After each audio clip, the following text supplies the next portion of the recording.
A very good day to my psychology tutors. My name is Kaining, and today I would like to share my oral presentation with the topic, Does exposure to media violence increase an individual's likelihood of engaging in violent behavior?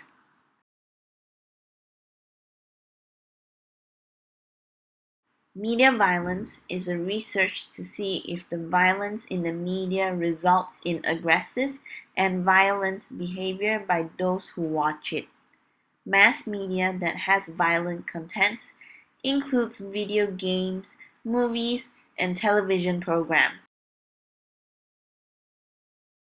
The social cognitive observational learning theory claims that exposure to media violence influences individuals' aggressive behavior because they tend to imitate many specific actions as they see. Eventually, this results in desensitization as the individuals think violence is acceptable and problems can be solved with the act of violence.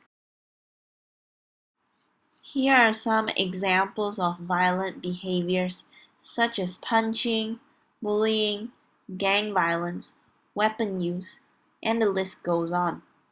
These violent behaviors were the cause of media violence exposed to the individuals, and they tend to learn and imitate such acts.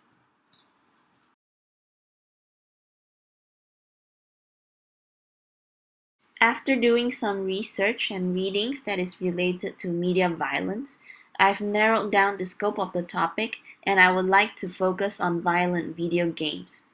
I've picked an article entitled Violent and Non-Violent Video Games Differentially Affect Physical Aggression for Individuals High versus Low in Dispositional Anger by Angel Hart, Bartholow, and Saltz.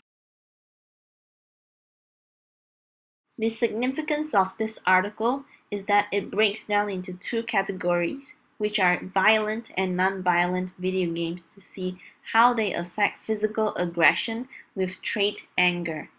Therefore, it will be clear that we could analyze the results of two distinctive groups and comparisons can be made.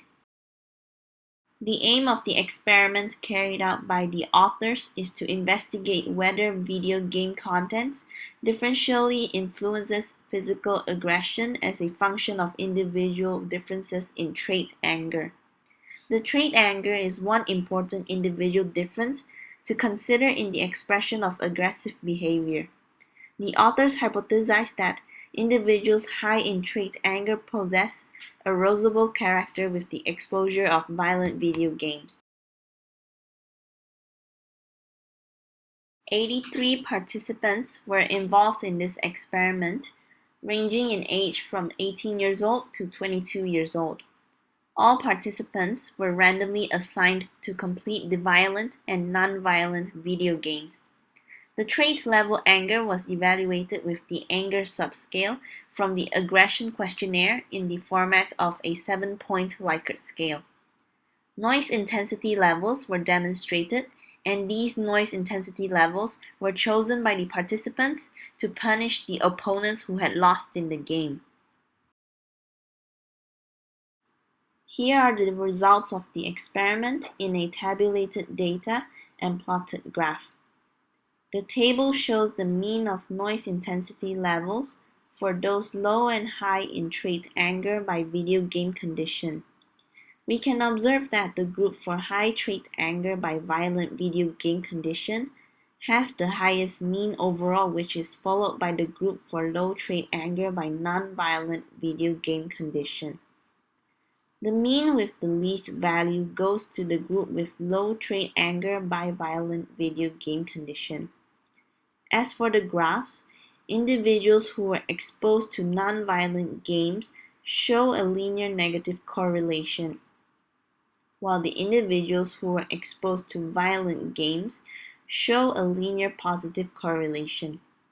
More positive trait anger scores reflect greater anger, which is the violent game condition, with a beta value of 0.49. The results show that individuals who were exposed to violent video games with increasing noise intensity tends to have increasing trait anger levels. Individuals who were exposed to non-violent video games with decreasing noise intensity still show increasing levels of trait anger. However, the levels of trait anger for the non-violent game condition is not as much as the violent game condition.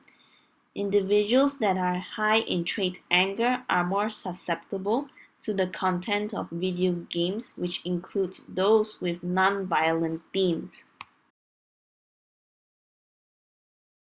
There are some limitations in the experiment. Null effects have been shown following a delay between the game exposure and assessment of aggression. In the future, people's actions showing aggressiveness should be measured when they are exposed to violent video games with variation of time. Violent and non-violent games often vary along aspects such as frustration, excitement, and arousal other than brutal content. For instance, for the arousal level, the number of objects must be tracked simultaneously. It will be a challenge for researchers to investigate the effects of video game violence on aggression by isolating the effect of the game content only. Future research addressing how violent video games and non-violent video games differentially affect behavior as a function of additional individual difference variables is needed. Here's the image that shows the differences in brain activity between teenagers who had been exposed to very little while viewing a video game. The larger and deeper the red area, the more brain activity. Conversely, the smaller and lighter the red area, the less brain activity is taking place. Teens with low media violence exposure use more of the logical part of their brains than teens with high media violence exposure. In conclusion, there is a relationship between the type of video games played by the participants and the trait anger shown. Participants high in trait anger were the most aggressive with violent video games. This study proves that violent and non-violent video games have different impacts on individuals' physical aggression. Thank you for listening, and I hope you've enjoyed my oral presentation. And here's my reference list with the additional references from Heber